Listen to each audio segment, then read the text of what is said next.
আপনি কি কয়বার গেলেন? 2 বার গেছে। প্রথমবার 40 দিনে, পরের বারে 40 দিনের জন্য গেছে, যায় 21 দিনের দিন চলে এসে কে চলে আসলাম। তো ওরা ওনে যে একটা দোয়া পড়ালো, বললো যে 70 বছরের গুনাহগার পরে পরে চলে আসে? পড়ে চলে আসে, 70 বছরের গুনাহ মাফ করে নিয়েছে।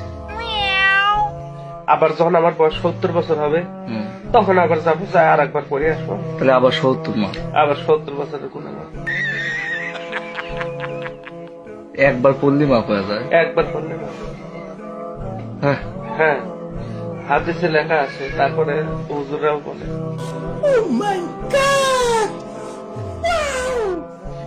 একবার পড়বে 70 বছরের গুনাহ মাফ হয়। আবার সুবহানাল্লাহ, আমল আমল আমল। আবার সুবহানাল্লাহ একবার বললে 70টা করে হচ্ছে ইয়া দেয়, জান্নাতে গাছ লাগাবে। यही नहीं, अभी और सुनिए। পরে এতবার সুবহানাল্লাহ পড়েছি, আমি যে জান্নাতে যাব, ওই জান্নাত পুরোটা জঙ্গল হয়ে গেছে। পরে আর পড়িনি, পড়লে পরে আধার বেশি গাছ আসবে। পরে অ্যামাজনের ভাই ভাই প্রশ্ন, তাই ওই আনে করে কি মানুষ তো কি গাছ লাগাইছেন? গাছগুলো লাগাইলেন? খেজুর গাছ, পাম গাছ।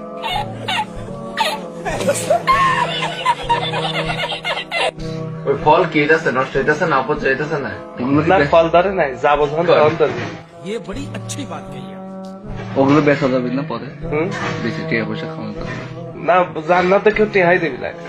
তাহলে লাভ কি গাছ লাগায়? আর ওই জন্য তো চলে আইছি, আর লাগাই নে। সুবহানাল্লাহ কই না, গাছও হয় না।